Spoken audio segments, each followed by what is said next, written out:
Steve Good, and welcome back to the Scroll Saw Workshop. We haven't been in the workshop to build a pattern together for a while, so I thought we'd come in here and make this little candy dish. Basically, it's a fairly simple pattern to cut, and I'm going to take you through the process of how I did this.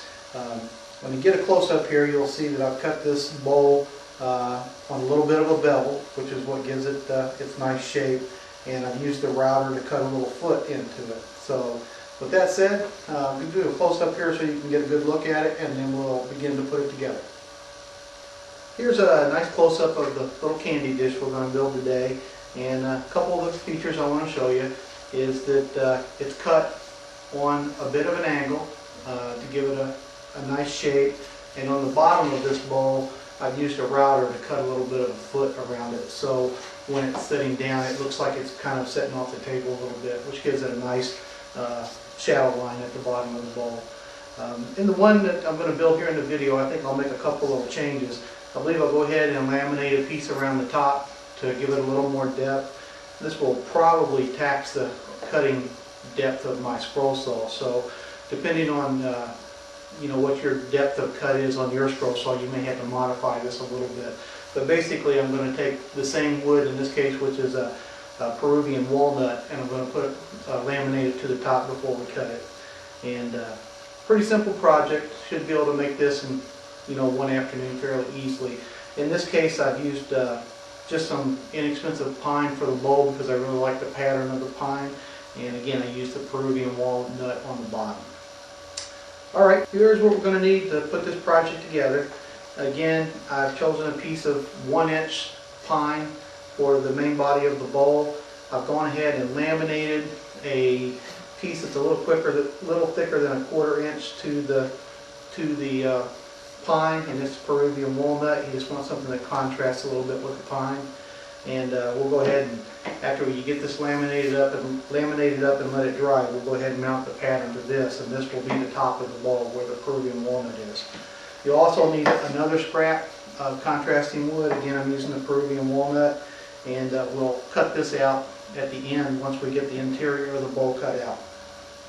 You'll also need the pattern off of the website, which you can find at www.scrollsawworkshop.blogspot.com. Okay, I'm going to go ahead and cut the pattern out, mount it to the blank, and we'll get started. The way we do this here at the Scroll Saw Workshop to mount our patterns to the wood is I use this all-purpose spray adhesive, coat the back of the pattern that's been cut out to size, and we'll put a little glue on it and mount it to our blank.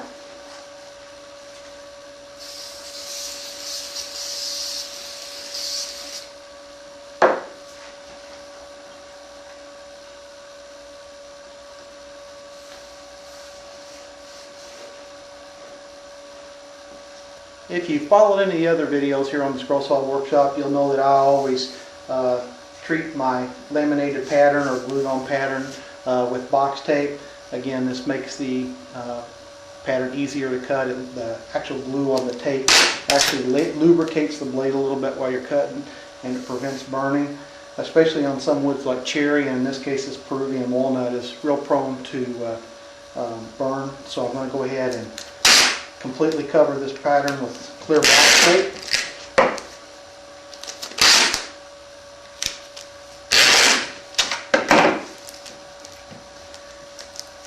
And now we've got our pattern affixed to the blank, and we can take it over to the drill press. Now in this pattern, because we're going to be cutting with the scroll saw table set at a pretty steep angle, in this case about 12 degrees, we need to either do one of two things. Either start the entry hole at an angle so we can get the blade through easily, or in the case of what I'm going to do tonight, just drill an extra large entry hole, and when we start to cut the outside of the pattern, I'll go ahead and start from the edge this time instead of creating an entry hole. Okay, we're over here at the drill press, and you can see I've chucked up a very large drill bit. Again, I'm just going to make an extra large entry hole so we don't have to worry about inserting the blade through such an odd angle.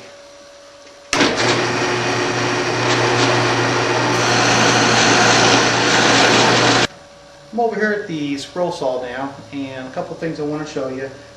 First is I'm going to use a fairly large blade for this. We're going to be cutting some pretty thick material here, and we want to make sure the blade's heavy enough for the job. So I've got a number 7 blade chucked up here, and also, I don't know if you can see this or not, but I've got the angle of the table tilted to 12 degrees clockwise, and this is what's going to give us the shape of the bulb.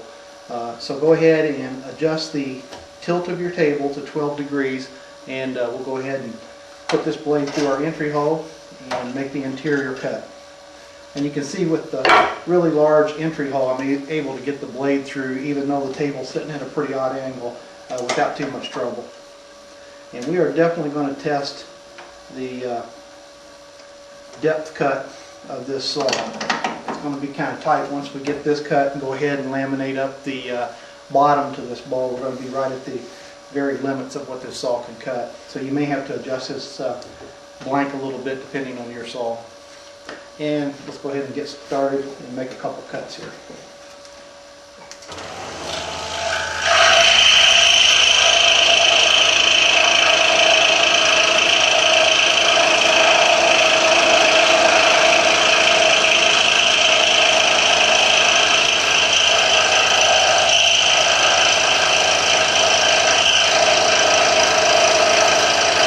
On the interior cut, we want to go ahead and cut right on the line. And you'll see when we get ready to do the exterior cut, we're going to cut about a 1/4 inch off the line, and then go ahead and laminate the bottom to the bowl, and then come back and cut on the line on the exterior after we laminate up the bottom. And I'll show you that when we get to it.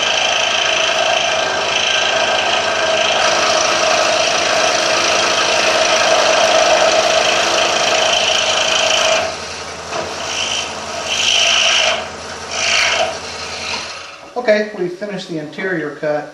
Now we can go ahead and pull this waste wood back up out of here, and you'll be able to see that it's cut on a pretty good angle there. And we can go ahead and discard this, take our blank off. Now in this case, rather than drawing an entry hole, I'm just going to go ahead and tighten the blade back up, and I'll go ahead and begin the cut from the exterior, and we'll just go ahead and cut. Now again, I'm going to cut about a 1/4 inch outside the pattern line on this cut, because we're going to laminate up the bottom and then come back and make the clean cut flush to the line after we get the bottom line. So go ahead and begin your cut on the outside of the pattern and work your way around it.